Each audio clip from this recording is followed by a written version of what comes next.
ሰላም ጤና ይስጥልኝ ክቡራትና ክቡራን ተመልካቾቻችን፣ ዜና ፕራይም ከፕራይም ሚዲያ ተጀመረ። በቅድሚያም ዋና ዋናዎቹ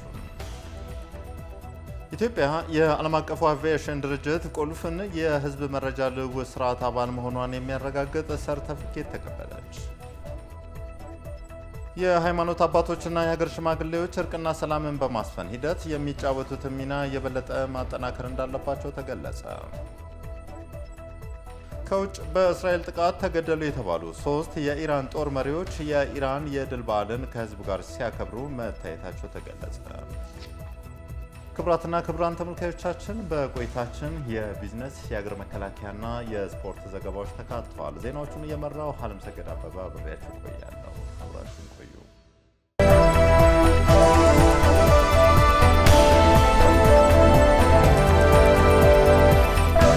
ወደ ቀዳሚው ዜና አለፍን። ኢትዮጵያ የዓለም አቀፉ አቪዬሽን ድርጅት ቁልፍ የህዝብ መረጃ ልውውጥ ስርዓት ወይንም ፒኬዲ አባል መሆኗን የሚያረጋግጥ ሰርተፊኬት ተቀበለች። ሰርተፊኬቱን የኢሚግሬሽንና ዜግነት አገልግሎት ዋና ዳይሬክተር የሆኑት ወይዘሮ ሰላማዊት ዳዊት የዓለም አቀፉ የሲቪል አቪዬሽን ድርጅት ፕሬዚዳንትና የካናዳ ትራንስፖርት ሚኒስትር በተገኙበት በካናዳም ተረክበዋል። ወይዘሮ ሰላማዊት በዚህ ወቅት ኢትዮጵያ 105 ሀገራትን ባቀፈው ፒኬዲ አባል መሆኗን የአገር ደህንነትን በመጠበቅ ረገድ አይነተኛ ሚና እንደሚጫወትም ነው የተናገሩት። ኢትዮጵያ ጠንካራ በሆነው የዓለም አቀፉ አቪዬሽን ትብብር ስርዓት ውስጥ የላቀ ቴክኖሎጂ መጠቀሟ ድንበሯን ከመጠበቅ ባለፈ ለዓለም አቀፉ ማህበረሰብ የጋራ ደህንነት መጠበቅ ያላትን ቁርጠኝነት ያሳያልም ብለዋል። ኒኮላስ ሮብሰን በበኩላቸው ኢትዮጵያ ወደ ስርዓቱ በይፋ መቀላቀሏ በአቪዬሽን ዘርፍ የምታከናውነውን ስራ ባለም የታመነ እንዲሆን ያስችላልም ብለዋል። ኢትዮጵያ የማዕቀፉ አባል መሆኗን ተከትሎ የኢትዮጵያን ፓስፖርት የያዙ ዜጎች በአባል ሀገራቱ በሚንቀሳቀሱበት ወቅት ያለምንም እንግልት እንዲጓጓዙ እንደሚያስችልም ተገልጿል። የህዝባችንን ጥያቄዎች የምንመልሰው የሚታዩ የሚጨበጡና ዘላቂ መፍትሄዎች ላይ በማተኮር ነው ሲሉ ከንቲባ አዳነች አቤቤ ገለጹ። ግንባታው በመጠናቀቅ ላይ ያለውን የኢንዱስትሪ ክላስተር ከንቲባዋም ጎብኝተዋል። 93 ሄክታር መሬት በመመደብ በ7 ቢሊዮን ብር ወጪ ግንባታው እየተከናወነ ያለው ይህ የኢንዱስትሪ መንደር የመጀመሪያው ምዕራፍ ከ120 በላይ ሼዶች ያሉት ሲሆን ለብረታ ብረት ስራ፣ ለእንጨት ውጤቶች፣ ለጨርቃጨርቅ፣ ለፕላስቲክና ለኬሚካል ማምረቻነት የምርት ማሳያና መሸጫ አገልግሎት መስጠት የሚችሉ ስለመሆናቸው ገልጸዋል። ይህ ግዙፍ የኢንዱስትሪ መንደር ግንባታ የመስሪያ ቦታ ችግርን ከማቃለል ባሻገር የማኑፋክቸሪንግ ምርቶችን በአገር ውስጥ ለመተካት፣ የውጭ ምንዛሬ እጥረትን ለመፍታት፣ ሰፊ የስራ ዕድልን ለመፍጠር፣ የኢኮኖሚ ሽግግርን በማሳለጥ ረገድ ሚናው የጎላ ነው ያሉት። የግንባታው ሁለተኛው ምዕራፍ ደግሞ ለአግሮ ፕሮሰሲንግ ምርቶች የሚሆኑ ሼዶችን ያካተተ ስለመሆኑ በጉብኝታቸውም ወቅት ከንቲባዋም ተናግረዋል። ይህ የኢንዱስትሪ መንደር ከዚህ ቀደም ከነበሩ ሼዶች በተለየ ሁኔታ ዘመናዊ ቴክኖሎጂንና የኤሌክትሮሜካኒካል ግብዓቶችን እንዲጠቀም ተደርጎ እየተገነባ ስለመሆኑ በጉብኝቱ ወቅት ተያይዞም ተገልጿል። የሃይማኖት አባቶችና የሀገር ሽማግሌዎች እርቅና ሰላምን በማስፈን ሂደት የሚጫወቱትን ሚና የበለጠ ማጠናከር እንዳለባቸው የኢትዮጵያ ሀገራዊ ምክክር ኮሚሽን ዋና ኮሚሽነር የሆኑት ፕሮፌሰር መስፍን አርአያ ገለጹ። የሰላም ሚኒስቴር ማህበራዊ ሀብቶችንን ለህብረ ብሔራዊ አንድነታችን በሚል መሪ ሀሳብ ሀገር አቀፍ የሀገር ሽማግሌዎች፣ የሃይማኖት አባቶች፣ የጎሳ መሪዎችና የሰላም ተቋማት አመራሮች የምክክር መድረክ መካሄድም ተጀምሯል። የኢትዮጵያ ሀገራዊ የምክክር ኮሚሽን ዋና ኮሚሽነር ፕሮፌሰር መስፍን አርአያ የሃይማኖት አባቶችና የሀገር ሽማግሌዎች በሀገራዊ የሰላም ግንባታና አንድነት ላይ ያላቸው ሚና የሚዳስስ የውይይት መነሻ ጽሑፍም አቅርበዋል። በጽሑፋቸውም ኢትዮጵያ የውብ ባህልና ታሪክ ባለቤት የሆነች ታላቅ ሀገር ስለመሆኗም አንስተዋል። በኢትዮጵያ የታሪክ ጉዞም የሀገር ሽማግሌዎችና የሃይማኖት አባቶች በሀገረ መንግስትና ሰላም ግንባታ የማይተካ ሚና ስለማበርከታቸው አንስተዋል። በተጨማሪም የሃይማኖት አባቶችና የሀገር ሽማግሌዎች እርቅና ሰላምን በማስፈን ሂደት ውስጥ የሚጫወቱትን ሚና የበለጠ ማጠናከር እንዳለባቸውም አሳስበዋል። በኢትዮጵያ የመጀመሪያ የሆነው ዓለም አቀፉ የጤና ኢኖቬሽንና ጥራት ጉባኤ በአዲስ አበባ መካሄድ ጀመረ። ኢኖቬሽን ለሁለንተና የጤና ሽፋን ስኬት በሚል መሪ ሀሳብ በጤና ሚኒስቴርና በዓለም አቀፍ ጤና ድርጅት ትብብር በተዘጋጀው ጉባኤ ላይ በርካታ ሀገራትና ዓለም አቀፍ ተቋማት እየተሳተፉም ይገኛል። ከዛሬ ጀምሮ ለ3 ተከታታይ ቀናት የሚካሄደው ጉባኤው በጤና ኢኖቬሽን በታካሚ ደህንነት፣ በአገልግሎት ፍትሐዊነትና ሁሉን አቀፍ የጤና አገልግሎት ተደራሽነት ላይ ትኩረቱንም ያደርጋል። የጤና ሚኒስትር ዴኤታ ሳህራላህ አብዱላህ በዚህ ወቅት እንዳሉት ከሆነ በኢትዮጵያ ባለፉት ዓመታት በጤናው ዘርፍ ፈጠራን እንደ ችግር መፍቻ በመውሰድ ውጤት ማምጣት ስለመቻሉ አንስተዋል። ቴክኖሎጂዎችን በመጠቀምም በሚከናወኑ የጤናው ዘርፍ አገልግሎቶች ተደራሽነትን ማስፋት እንደተቻለ ጠቁመው በዘርፉ የጥራትና የደህንነት ጉዳይ የማንደራደርባቸው ናቸው ሲሉም የገለጹት። ኢትዮጵያ ከሳህራ በታች ከሚገኙ የአፍሪካ ሀገራት ከፍተኛ ቁጥር ያላቸው ዜጎች በውጭ ሀገር ስራ ስምሪት በማሰማራት ቀዳሚ ሀገርም ናት። ወደ ውጭ የሚወጡትም ዜጎች በትምህርት ብዙም ያልገፉ ስለሚሄዱባቸው ሀገሮች የስራና ሙያ እውቀት የሌላቸው ስለመሆናቸውም ይነገራል። ይህንን ጉዳይ ታደሰ ታምራት በስፋት ተመልክቶታል። ኢትዮጵያ ከሳህራ በታች ከሚገኙ የአፍሪካ ሀገራት ከፍተኛ ቁጥር ያላቸው ዜጎች በውጭ ሀገር ለስራ ስምሪት በማሰማራት ትታወቃለች። በኦሮሚያ ክልል የስራ ዕድል ፈጠራና ክህሎት ለዜጎች ለማዳረስ በመንግስት ደረጃ 215 በግል ደግሞ 177 ኮሌጆች ተከፍተው የዜጎችን የስራ ዕድል ፈጠራ ተጠቃሚ ለማድረግ እየተንቀሳቀሰ ይገኛል። ከእነዚህ ኮሌጆች መካከል በግል ባለሀብቶች የሚንቀሳቀሰው በሸገር ከተማ አስተዳደር ሰበታ ከተማ የሚገኘው የገልፍ ስታር ማሰልጠኛ ማዕከልና ዱባይ ትሬኒንግ ሴንተር ተጠቃሽ ናቸው። የገልፍ ስታር ማሰልጠኛ ማዕከል ወደ ውጪ ለስራ የሚሰማሩ ሴት እህቶቻችንን መሰረታዊ እውቀት በመስጠትና ሙያውን በሲኦሲ ምዘና ያለፉትን ሰልጣኞች የእውቅና ማረጋገጫ እየሰጠ መሆኑን የማሰልጠኛ ኮሌጁ ባለቤቶች አቶ መሐመድ ሐሰን እና አሚር አብድራዛቅ በሰጡት አስተያየት ላይ ገልጸዋል። የኦሮሚያ የሙያ ብቃትና ምዘና ማዕከልም በተለያየ ጊዜ ያሉብንን ችግሮች እየተረዳ በምንጠይቃቸው እንትን መሰረት ልጆቻችን በቶሎ ተፈትነው እንዲወጡ የሚችሉትን ሁሉ እያደረጉልን ያሉት በዛ መልኩ ማለት ነው። ማሰልጠኛ ማዕከላችን ስራ የጀመረው በመጋቢት 2015 ወር ላይ ነው። ስራ ስንጀምር ኦልሞስት በ7 ሰራተኞች ነው ስራ የጀመርነው። አሁን ላይ ከ15 በላይ ሰራተኞች አሉ። ተስፋፍቶ አሳድገን ኤክስፓንሽን ሰርተን አሁን ትልቅ ደረጃ ላይ ነው ያለው ከጀመርንበት እና ብዙ ለውጦችም አድርገናል። የዱባይ ትሬኒንግ ሴንተር ማናጀር ወይዘሮ መሪማ አብዱ በበኩላቸው በሰጡት አስተያየት ቀደም ሲል ከተለያዩ የሀገሪቱ ክፍሎች የሚመጡ ሴት እህቶቻችን በአረብ ሀገራት የሚደርስባቸውን የሙያ ችግርና እንግልት እኔው ራሴ የደረሰብኝ በመሆኑ ለስራው ትኩረት በመስጠት የሙያ ስልጠና ብቻ ሳይሆን ቋንቋውንም እየሰጠው እገኛለሁ ብለዋል። እኔ ድሮ አሁን ስልጠና የለም ብዙ ችግሮች ደርሰውብኛል። ገብተዋል። አሁን እነዛ ችግሮች እንዳይደርስባቸው እንደኔ አሁን ትላንትና እኔ በጣም ተቸግሬ ብዙ ነገር አሳልፌ ነው እዚህ ደረጃ የደረስኩት። ብዙ ነገር በህይወቴ አልፏል ዛጋ እዚህ ጋር ግን ያ ነገር እንዳይገጥማቸው እያንዳንዱ ከምዘና ውጭም እኔ ገብቼ የራሴ ታይም አለኝ። የኦሮሚያ ምዘና ማዕከል ባለሙያ ወይዘሮ እንኳን አየሁሽ አባተ በበኩላቸው የውጭ የስራ ስምሪት ህጋዊነቱን የተከተለ መሆን ይጠበቅበታልም ብለዋል። ኤጀንሲ አሁን በየቦታው አለ። ስለዚህ በመንግስት አውቋቸው የሲኦሲ የብቃት ማረጋገጫቸውን ወስደው በትክክል በማህበራዊ ተመዝግበው ሲሄዱ አንደኛ ዋስትና አላቸው። ስለዚህ መስፋፋቱ አሁን እንደውም ወደ የገጠር በደንብ እየሰፋ ነው። ከተለያዩ የሀገራችን ክፍሎች ተውጣጥተው ስልጠናውን እየወሰዱ የሚገኙ ሰልጣኞች በስልጠናው ጥቅም እያገኙ መሆኑን በሰጡት አስተያየት ላይም ገልጸዋል። እዚህ ከመጣሁት ብዙ ጥቅም አገኘሁት። ብዙ ነገር ከጽዳት ጀምሮ ያለው ነገር ከምግብ ማስራት ጀምሮ ሁሉ ነገር ብዙ ጥቅም አገኘሁት። እኛ አሁንም በቤታችን እንደዚህ አይነት ኪችን ላይኖር ይችላል። ሁላችንም ቤት ሽንት ቤቱም አልጋ ስነጣጠፉም የቤታችንና እዛ ስንሄድ የምናየው አንድ አይነት ስላልሆነ ያ ይጠቅመናል ብዬ ገምታለሁ። በኮንስትራክሽን ኢንዱስትሪ እድገት ላይ ሀገር በቀል የምርምርና የፈጠራ ስራዎች ትልቅ አበርክቶ እንዳላቸው ተገለጸ። ኢንዱስትሪው ካለው ሀገራዊ ጥቅል ምርት ድርሻ አንጻርም ከፍተኛ ትኩረት ሊሰጠው እንደሚገባም ተመላክቷል። ባልደረባችን ሀብታሙ ምትኩ ተጨማሪ ዘገባ አለው።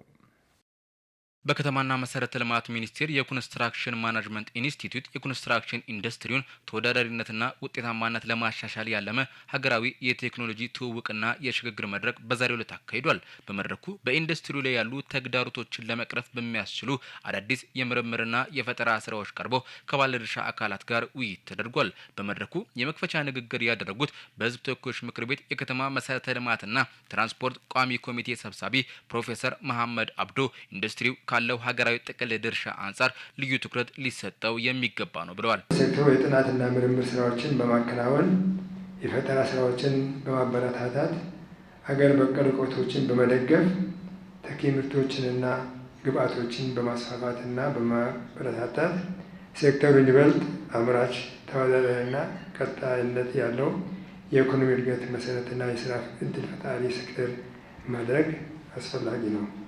በመድረኩ የተመረጡ 9 የፈጠራና የምርምር ስራዎች ለተሳታፊ ባለድርሻ አካላት የቀረቡ ሲሆን ሰፊ ውይይት በማድረግ ጥቅም ላይ መዋል የሚቻልበት አቅጣጫም ተቀምጧል። በሚኒስቴር መስሪያ ቤቱ የመሰረተ ልማት ዘርፍ ሚኒስትር ዴኤታ አቶ የትምጌታ አስራት በበኩላቸው በዘርፉ ብዙ ስኬቶች እየተመዘገቡ ነው፣ ነገር ግን መሰረተ ልማት መዘርጋት በተለያዩ ውስብስብ ምክንያቶች ከባድ እየሆነ መጥቷል ሲሉ ተናግረዋል። በዚህም የምርምርና የፈጠራ ስራዎችን ማጎልበት እንዲሁም ዘመናዊ ቴክኖሎጂዎችን ወደ ሀገር በማስገባት ወደ ትግበራ መዋል አስፈላጊ መሆኑን ጠቁመዋል። ጥናት ምናካሄደው ምርምር ምናካሄደው ለጥናትና ምርምር እንደሚባለው ፎር ኦን ሴክ አይደለም።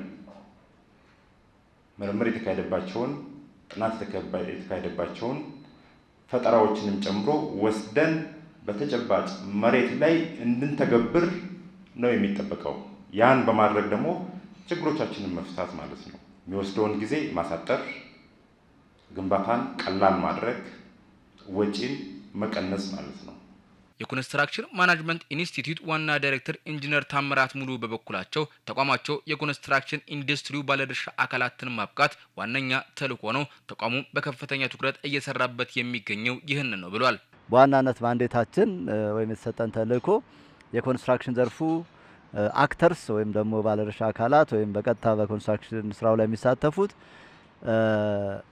ካፓሲቴትድ እንዲሆኑ፣ ብቃት እንዲኖራቸው፣ ምርታማ እንዲሆኑ፣ በአጠረ ጊዜ ፕሮጀክት መጨረስ እንዲችሉ፣ ከአዳዲስ ቴክኖሎጂዎች ጋር እንዲተዋወቁ የማድረግ ወይም ደግሞ አጠር ሳደርገው የአቅም ግንባታ ስራ፣ የጥናትና ምርምር ስራ ውጤታማ ስራ መስራት እንዲችሉ ከአዳዲስ ቴክኖሎጂዎች ከሀገር በቀል አማራጭ የግንባታ ግብዓቶች ጋር ማስተዋወቅ እና ባለሙያዎቹን በዓለም አቀፍ መድረክ ጭምር ተወዳዳሪ የሚያደርጉ የአቅም ግንባታ ስልጠናዎች መስጠት። የዚህም ድምር ውጤት የሀገሪቱን የፕሮጀክት አፈጻጸም ዓለም አቀፍ ደረጃውን የጠበቀ ማድረግ ነው። ለዚህም ደግሞ የዛሬው አይነት መድረኮች ተጠቃሽ መሆናቸውንም ዳይሬክተሩ ጠቅሰዋል። ኢንስቲትዩቱ የዘርፉ ዋነኛ ተዋናዮችን በሚያበረታታ መልኩ እየደገፈ መሆኑንም በመድረኩ ተገኝተው የሰሩትን አዳዲስ የቴክኖሎጂና የፈጠራ ስራዎች ያቀርቡ አካላቶች ተናግረዋል። በቀጣይም መሰል መርሃ ግብሮች ተጠናክረው እንዲቀጥሉም ጥሪ አቅርበዋል። ባልተለመደ መልኩ በአረጋውያን እንክብካቤ ማዕከል ወይንም ዴይኬር በባለሙያ የተደገፈ እንክብካቤ በመስጠት ውጤታማ ስራ መስራት ችለናል ሲሉ የእሰይ ነርሲንግ ሆም ማዕከል መስራቾች ገለጹ። በኑሮ ዘይቤ መለወጥ አረጋውያንን የሚንከባከቡ ማዕከላት በሌላው ዓለም እየተስፋፉና እየተለመደ ቢመጣም በሀገራችን ግን ጉዳዩ አዲስ ሆኖም ቆይቷል። ተጨማሪ ያለን አጠቃላይ የዓለማችን ህዝብ ቁጥር 17.6 አረጋዊ በሆነባት በዚች ምድር ጥበቃና እንክብካቤ ለአረጋውያን ውስን በሆነበት ሁኔታም የአረጋውያን መብቶችን ማስፋፋት ማክበርና ማስከበር ቅድሚያ የሚሰጠው ጉዳይም ነው። አረጋውያን የሚደርስባቸውን ማህበራዊና ኢኮኖሚያዊ ጫና ለመቅረፍም ከግሉ ዘርፍ ጋር ትብብሮችን የማጠናከር ተግባራትን ተመጋጋቢ በሆነ መንገድ መከወንም ያስፈልጋል። አብይ የህብረተሰብ ክፍሎች የሆኑት እነዚሁ አረጋውያን የሚገጥሟቸው ፈርጀ ብዙ ተግዳሮቶችን መቅረፍ የሁላችንንም ትኩረትም ይሻል። ባልተለመደ መልኩ በአረጋውያን እንክብካቤ ማዕከል ወይም ዴይኬር በባለሙያ የተደገፈ እንክብካቤ በመስጠት ውጤታማ ስራ እየሰሩ ከሚገኙ አካላት መካከልም የእሰይ ነርሲንግ ሆም ማዕከል የሚጠቀስ ነው። ተቋሙ በቤት ውስጥ በቂ እንክብካቤ ያላገኙና ከቤተሰብ ርቀው የሚገኙ አረጋውያንን እሴትና ባህልን በጠበቀ መልኩ በባለሙያ የተደገፈ አገልግሎት እየሰጡ እንደሚገኙ የማዕከሉ መስራችና ስራ አስኪያጅ ሲስተር ገነት ሀብታሙ ለፕራይም ሚዲያም ገልጸዋል። እሰይ ነርሲንግ ሆም አገልግሎት አሁን ላይ እየሰጠ ያለው በአራት ዘርፎች ነው። የመጀመሪያው በተቋም ውስጥ ሙሉ ለሙሉ ተቀብሎ የሞግዚትነት አገልግሎት የምንለው ነው። ሌላው ቤት ለቤት ሕክምና የምንለው ነው። ቤት ለቤት ሕክምና ላይ ስንሄድ አጠቃላይ እንደ ተገልጋዩ ኬዝ ነው የሚወሰነው። ሶስተኛው ሴንተር ቤዝድ የምንለው ዴይ ሴንተር እንለዋለን። በኑሮ ዘይቤ መለዋወጥ አረጋውያንን የሚንከባከቡ ማዕከላት በሌላው ዓለም እየተስፋፋና እየተለመደ ቢመጣም በሀገራችን ግን ጉዳዩ አዲስ ሆኖ ቆይቷል ሲሉ ነው ሲስተር ገነት የሚገለጹት። በዓለም አቀፍ ደረጃ በአረጋውያን ሕክምና የካበተ ልምድ ያላቸው የማዕከሉ መስራች ከሆኑት ውስጥ አንዱ የሆኑት ዶክተር አገዘኝ አሰግድም በውጭ ዓለም በመንግስት ልዩ ድጋፍና በማህበረሰብ ንቁ ተሳትፎ የአረጋውያን መንከባከቢያ ማዕከሎች በከፍተኛ ደረጃ ግልጋሎት እንደሚሰጥም ይናገራሉ። ማንም ሰው በየትኛውም እድሜ ክልል ያለ እኩል የጤና አገልግሎት የማግኘት መብቱን የምናስጠብቅበትም ነው ይሄን አገልግሎት በመስጠታችን። ሌላኛው ደግሞ ማህበራዊ ዋስትናቸውን የምንጠብቅበት ነው። አቅሙ፣ ገንዘቡ፣ እድሉ ያላቸው ነገር ግን አገልግሎቱን ማግኘት ለማይችሉት አገልግሎቱን ተደራሽነት የምንሰጥበት መንገድ ስለሆነ ስለዚህ ለአዛውንቶች በየትኛውም የእድሜ ክልልም ላሉት ለአዛውንቶች በተለይ ፍትሃዊ የሆነ የጤና አገልግሎት እንዲያገኙ ስለሚያስችል በጣም ትልቅ ፋይዳ አለው ማለት ነው። የእሰይ ነርሲንግ ሆም የአረጋውያን ልዩ እንክብካቤ ማዕከል መስረታውን ካደረገበት ጊዜ ጀምሮ ኮተቤ አካባቢ ባለው ማዕከሉ በቅርበት የቤተሰብ እንክብካቤ ያጡትንና የጤና እክል ያለባቸውን አረጋውያንን በመቀበልና በቤት ለቤት አገልግሎት የተለያዩ ግልጋሎቶችን በመስጠት ላይ ይገኛል። አዩቴ አፍሪካ ቻሌንጅ ኢትዮጵያ 2025 የተሰኘው ግብርናን የሚያዘምን አራተኛው ዙር የቴክኖሎጂ ውድድር ማጠቃለያ መርሃ ግብር በዛሬው ዕለት ተካሄደ። የግሮዝ ቲፕ ኮንሰልቲንግ ስራ አስኪያጅ ሐምዴን ማዲሶ ይህ የወጣቶችን የግብርናና ቴክኖሎጂ ውድድር ግብርናን ከማዘመን ባለፈ ስራ ፈጣሪና ችግር ፈቺ ወጣቶችን ለማበረታታት ታስቦ የተዘጋጀ ነው ያሉት። ኢየሩሳሌም ሽመልስ ተጨማሪ ዘገባ አላት። አዩቴ አፍሪካ ቻሌንጅ ኢትዮጵያ 2025 የተሰኘው ግብርናን የሚያዘምን የቴክኖሎጂ ውድድር ማጠቃለያ መርሃ ግብር ተካሄደ። የግሮዝ ቲፕ ኮንሳልቲንግ ስራ አስኪያጅ አምዴኖ ሚዴሶ ይህ የወጣቶች የግብርናና ቴክኖሎጂ ውድድር ግብርናን ከማዘመን ባለፈ ስራ ፈጣሪና ችግር ፈቺ ወጣቶችን ለማበረታታት ታስቦ የተዘጋጀ ነው ብለዋል። የግሉ ዘርፍም የግብርናውን ዘርፍ ለመደገፍና ወጣቶችን ለማብቃት እንዲተባበርም ጥሪ አቅርበዋል። ኢንቨስተሮቻችን ብዙ ነገሮችን እንሰራለን፣ ግን አሁን ወደ ዘመኑ ወደ ቬንቸር ካፒታሊስት የወጣቱን ሀሳብ መስማት፣ የኢኖቬሽን አይዲያዎች እንዲኖሩ መሳተፍ፣ ሀሳቦቹ መግዛት፣ ቢዝነስ አይዲያ ያለው ገንዘብ ያለውን እንዲገናኝ የማድረግ ስራ ግሮዝ ቲፕ ኮንሰልቲንግ በትልቅ እየሰራ ነበረ። አሁንም ሲሰራ ይቆያል ማለት ነው። ስለዚህ ኢንቨስተሮቹ እነዚህን ሀሳቦችን ስኬል አፕ የምታደርጉ ቢሆኑ ይሆናል ማለት ነው። የሃይፈን ኢንተርናሽናል ኢትዮጵያ ስራ አስኪያጅ ቴድሮስ አየለ በበኩላቸው በግብርናው ዘርፍ ያሉ ስራ ፈጣሪዎችን ማበረታታትና ማብቃት አስፈላጊ ስለመሆኑ ገልጸዋል። ይሄ አራተኛችን ነው እንዳልኩት ላለፉት 3 ዓመታት ስንሸልም ቆይተናል። በጣም የሚያስደንቁ ኢኖቬቲቭ አይዲያዎችን አይተናል። አሁን ደግሞ ይሄ አራተኛው ላይ ደግሞ እንዳያችሁት በጣም ብዙ ኢንተረስቲንግ የሆኑ ኢኖቬሽኖችን አይተናል። እንደዚህ ካላደረግንና ወጣቱን ወደ ግብርና ካልሳብን የግብርናውን ሴክተር አዘምነን ሀገራችንን በምግብ ሰብል ራሷን ችላ እንድትቆም ማድረግ አንችልም። ስለዚህ ይሄ ኢኒሼቲቭ ያንን ታሳቢ አድርጎ የተሰራ ያለ ኢኒሼቲቭ ነው። እስካሁን በተደረጉ 3 ዙር ውድድሮችም ከ1500 በላይ የፈጠራ ሀሳቦች መቅረባቸውን ገልጸው 9ኙን ሸልመናል ብለዋል። ዛሬውን ሳልጨምር የመጀመሪያው 3ቱ ውድድሮች ላይ ከ1500 በላይ ኢኖቬቲቭ አይዲያዎች ቀርበዋል፣ ተወዳድረዋል። ከሁሉም ክልል ኢንክሉዲንግ ድሬዳዋ አድሚኒስትሬቲቭ ካውንስል ከአዲስ አበባ ተወዳድረዋል እና ትልቅ አቺቭመንት ነው ባይተሰልፍ እና ከነዚህ ተወዳዳሪዎች ውስጥ እንግዲህ በየዙሩ 3 ነበር እንሸልም የነበረው። ስለዚህ 9 ኢኖቬቲቭ አይዲያዎችን ሸልመናል። የአራተኛው ዙር የአዩቴ ኢትዮጵያ ውድድር አሸናፊ ወጣት አማራ አዲስ ይዞት የቀረበውን የፈጠራ ሀሳብ ስራ ላይ በማዋል ወደ አርሶ አደሩ እንቀርባለን ብሏል። ለተፈጥሮ ማዳበሪያ የሚያገለግሉ የተለያዩ እጽዋቶች ሊኖሩ ይችላሉ። ስለዚህ ሞር እነሱ ጋር ሪሰርች እንሰራለን። አሁን ደግሞ ያለውን የተፈጥሮ ማዳበሪያ በስፋት ወደ አርሶ አደሩ ለማከፋፈል የተለያዩ ማሽኖች አሉ። እነዚህ ፓይሮላይስ የሚባሉ ማሽኖች እነሱን ሰርተን በትልቅ ካምፓኒ ደረጃ እየሰራን ለአርሶ አደሩና ለተጠቃሚው እናደርሳለን ብዬ አስባለሁ። በውድድሩ አሸናፊ የሆኑት ስራ ፈጣሪ ወጣቶች የገንዘብ ሽልማት ብቻ ሳይሆን የፈጠራ ሀሳባቸው እንዲተገበርም ድጋፍ ይደረግላቸዋል ተብሏል። ክቡራትና ክቡራን ተመልካዮቻችን ዜና ፕራይም ከፕራይም ሚዲያ እንደቀጠለ ነው። አሁን የቢዝነስ ዘገባዎችን እንከታተላለን። ባልደረባዬ በጸሎት ጌታቸው እዚህ አጠገቤ ትገኛለች። በጸሎት እንኳን ደህና መጣሽ። ምን አዲስ ነገር አለ? አመሰግናለሁ። እንግዲህ ለዛሬ ከያዝናቸው የቢዝነስ ዜናዎቻችን መካከል ከሀገር ውስጥ አስመጪና ላኪዎች ጭነቶችን የኢትዮጵያ መርከቦችን በመጠቀም ቢያጓጉዙ ለሀገር ኢኮኖሚ ትልቅ ሚና እንዳለው የትራንስፖርትና ሎጂስቲክስ ሚኒስትር ዶክተር አለሙ ስሜ ገልጸዋል። ይሄ ከሀገር ውስጥ ያዝነው ነው። ከሀገር ውጭ ደግሞ የኢራን ፓርላማ 20% የሚሆነው የዓለም ነዳጅ አቅርቦት የሚተላለፍበትን የሆርሙዝ ባህር ለመዝጋት ድምጽ ሰጥቷል። ይህን ይመስላል። ሌሎቹን ደግሞ በሰፊው እንመልከት። የኢራን ጉዳይ ሰሞኑን እንግዲህ መነጋገሪያ ርዕሶችን በየቀኑ እየፈጠረ ነውና ለማንኛውም መቀጠል ትችላለሽ። አመሰግናለሁ።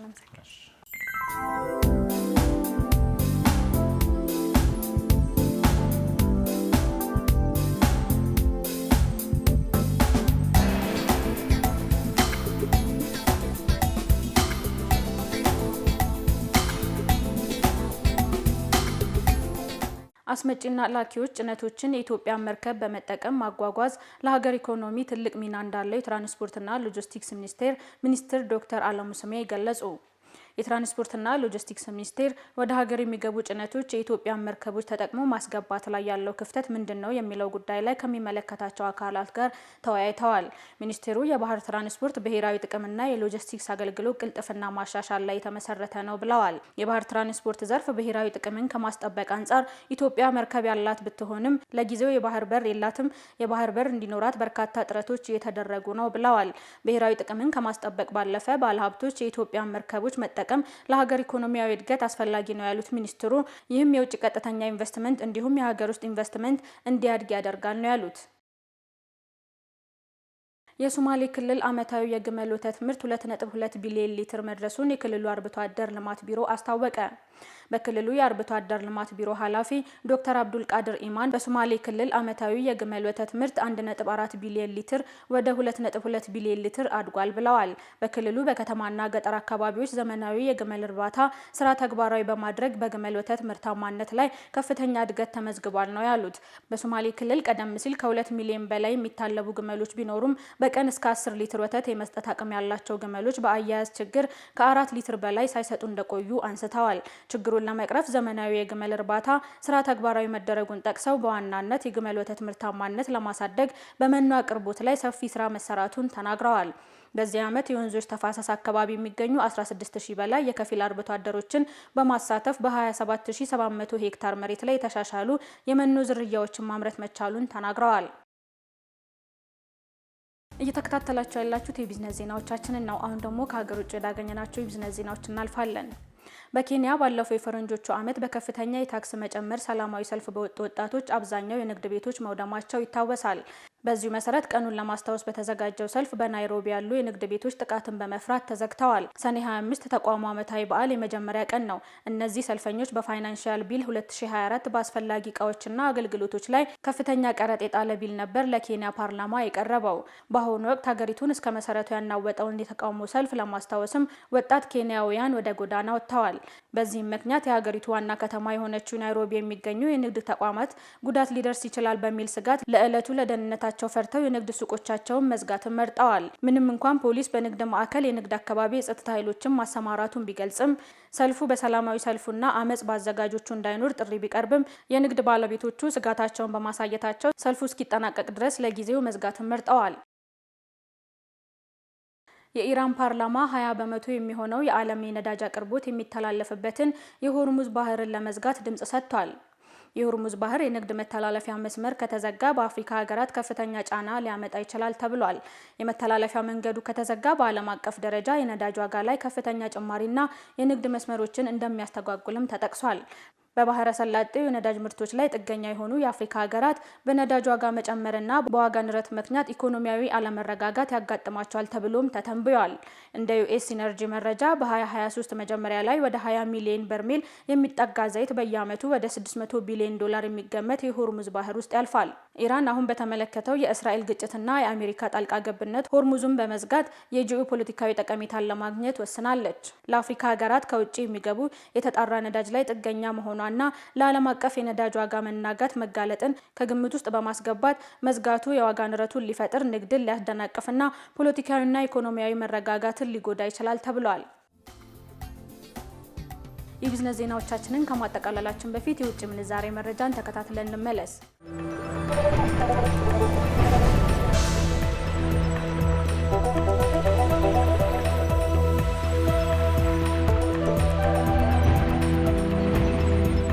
ለሰዓቱ ያዝናችሁ የቢዝነስ ዜናዎቻችን ይህን ይመስሉ ነበር። ስለተከታተላችሁ እናመሰግናለን። ቀሪ ፕራይም ዜናዎች ይቀጥላሉ። መልካም ቆይታ።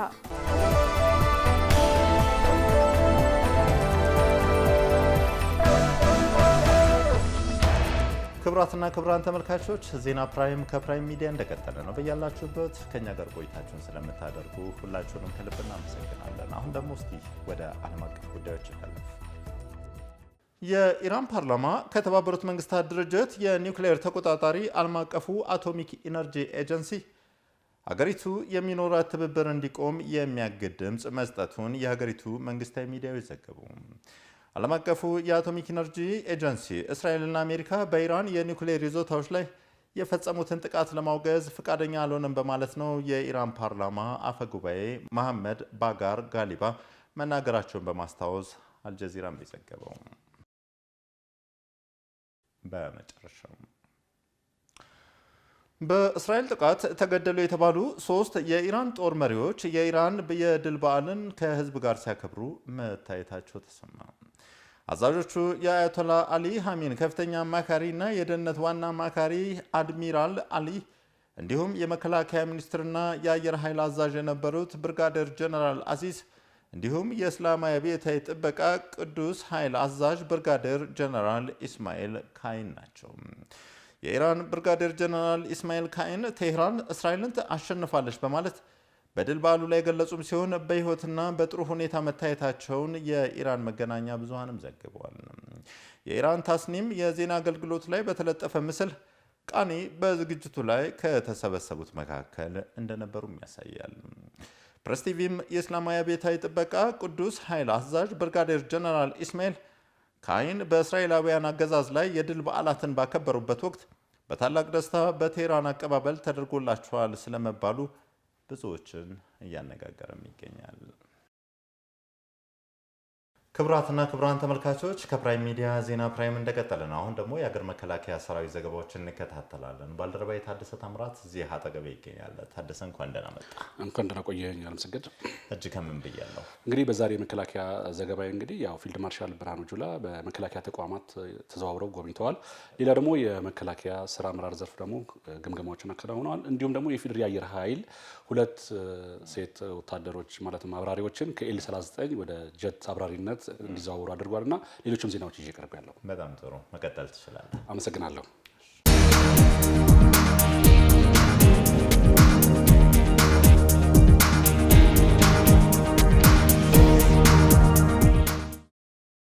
የጦር ኃይሎች ጠቅላይ ኤታማዦር ሹም ፊልድ ማርሻል ብርሃኑ ጁላና ከፍተኛ የሰራዊቱ አመራሮች የመከላከያን ተቋማት ተዘዋውረው ጎበኙ። አመራሮቹ የኢትዮጵያ ባህር ኃይል ማሰልጠኛ ትምህርት ቤት ግንባታ፣ የኢትዮጵያ መከላከያ ዩኒቨርሲቲ እና የመከላከያ ስፔሻላይዝድ ሬፈራል ሆስፒታልን ጎብኝተዋል። የኢትዮጵያ ባህር ኃይል መሰረታዊ ባህረኞች ማሰልጠኛ ትምህርት ቤት ግንባታ 95 በመቶ መድረሱን የፕሮጀክቱ ስራ አስኪያጅ ኮሎኔል ኢንጂነር መሐመድ ሐሰን ገልጸዋል። በ16 ሄክታር መሬት ላይ ያረፈውና መጋቢት 25 ቀን 2015 ዓ.ም ግንባታው የተጀመረው ፕሮጀክት 14 ህንፃዎች ያሉትና በመሐንዲስ ዋና መምሪያ እየተገነባ መሆኑም በዕለቱ ተገልጸዋል። የግንባታ ሂደቱን በተመለከተ ለጦር ኃይሎች ጠቅላይ ኤታማዦር ሹም ፊልድ ማርሻል ብርሃኑ ጁላ አጠቃላይ ገለጻ ተደርጎላቸዋል። በተመሳሳይ የኢትዮጵያ መከላከያ ዩኒቨርሲቲ በተካሄደው ጉብኝት ላይ የሰራዊታችንን ወታደራዊ ቴክኖሎጂ አቅም በማሳደግ ሆነ የልማት ምርምር ማዕከል በመሆን በርካታ በራስ አቅም የተሰሩ ስራዎችን እያከናወነ መሆኑንም ተመልክተዋል። የመከላከያ ፋይናንስ ስራ አመራር ዘርፍ ስራ አፈጻጸም ከጊዜ ወደ ጊዜ እየተለወጠ ነው ሲሉ ወይዘሮ ማርታ ሉዊጂ ተናገሩ። በመከላከያ ፋይናንስ ስራ አመራር ዘርፍ የ2017 በጀት ዓመት የስራ አፈጻጸም ማጠቃለያ መርሃ ግብር ላይ የመከላከያ ፋይናንስ ስራ አመራር ዘርፍ ሚኒስትር ዴኤታ ወይዘሮ ማርታ ሉዊጂ የዘርፉ ስራ አመራር ከጊዜ ወደ ጊዜ እየተለወጠና ዘመኑ ከሚጠይቀው የፋይናንስ አሰራር ስርዓት ጋር አብሮ እየተራመደ መሆኑንም ገልጸዋል። ሚኒስትር ዴኤታዋ አሰራራችን በቀጣይም ካሁን በተሻለ መልኩ እያላቅንና እያዘመንን እንቀጥላለን ብለዋል። በምርጥ ስራ አመራር የኢትዮጵያ ፌዴራል ፖሊስ የወርቅ ተሸላሚ ሆነ። የኢትዮጵያ ፌዴራል ፖሊስ በ10ኛው የአፍሪካ ሲቪል ሰርቪስ ቀን በምርጥ ስራ አመራር የተመራ ተቋም ሽልማትን በማሸነፍ የወርቅ ተሸላሚ ሆኗል። 10ኛውን የሲቪል ሰርቪስ ቀን አስመልክቶ ከአፍሪካ ሀገራት የተውጣጡ የመንግስት ተቋማት በአዲስ አበባ አፍሪካ ህብረት ዋና መስሪያ ቤት አውደ ርዕይ አካሂደዋል። የኢትዮጵያ ፌዴራል ፖሊስ በሪፎርሙ የታጠቃቸው ቴክኖሎጂዎችንና ለህብረተሰቡ እየሰጠ ያለውን አገልግሎት በአውደ ርዕዩ ላይ አቅርበዋል። ተቋሙ በምርጥ ስራ አመራር የተመራ ተቋም ሽልማቱን በማሸነፍ የወርቅ ተሸላሚ መሆንም ችለዋል። የፌዴራል ሲቪል ሰርቪስ ኮሚሽን ዶክተር መኩሪያ ኃይሌ ውድድሩ 4 ዘርፍ እንደነበረው ገልጸው የፌዴራል ፖሊስ ዘመኑን የዋጀ ቴክኖሎጂን ተጠቅሞ የተሰጠውን ኃላፊነት መወጣት በሚለው ዘርፍ አሸናፊ መሆኑንም ተናግረዋል። አየር ኃይል ሴት ወታደር አብራሪዎችን ለማብቃት እያከናወነው ተግባር ውጤታማ ነው ሲሉ ሌተናል ጀነራል ይልማ መርዳሳ ገለጹ። የፌዴሪ አየር ኃይል ዋና አዛዥ ሌተናል ጀነራል ይልማ መርዳሳ የኤል39 አውሮፕላን አብራሪ ስልጠናን አጠናቀው ወደ ቀጣዩ የተዋጊ ጀት በረራ ስልጠና ያለፉትን ሲኒየር ካዴት አያንቱ ካሳንና ሲኒየር ካዴት ሀዊ ግርማን በአየር ኃይል በረራ ትምህርት ቤት አበረታተዋል። ሌተናል ጀነራል ይልማ መርዳሳ በአንድ ጊዜ 2 ሴት አብራሪዎች ከኤል39 አውሮፕላን ወደ ተዋጊ ጀት የበረራ ስልጠና ማለፋቸው በተቋሙ ታሪክ የመጀመሪያ እንደሆነ ጠቅሰው ይህም ለአየር ኃይላችን በተለይም ከሪፎርሙ ወዲህ በአብራሪነት ሙያ ምንም የሴት ተሳትፎ ያልነበረውን የተቋሙን መዋቅር በመቀየር የሴት ወታደሮችን ወደ ዘርፉ ማምጣት ብቻ ሳይሆን እስከ ተዋጊ ጀት የበረራ ስልጠና ድረስ ለማብቃት መቻሉን በራሱ ማሳያ መሆኑንም ተናግረዋል። 2 ሴት አብራሪዎችም ወደ ተዋጊ ጀት የበረራ ስልጠና ሲሸጋገሩ ሙያ ያቅማቸውን ለዚህ ወሳኝ ስልጠና በሚመጥን ደረጃ ልክ ማሳደግ እንደሚገባም ሌተናል ጀነራል ይልማ መርዳሳ ገልጸዋል። ተመልካቾቻችን ከመከላከያ ምንጮቻችን ያገኘናቸው ዜናዎች ይህን ይመስላሉ። ሰላም።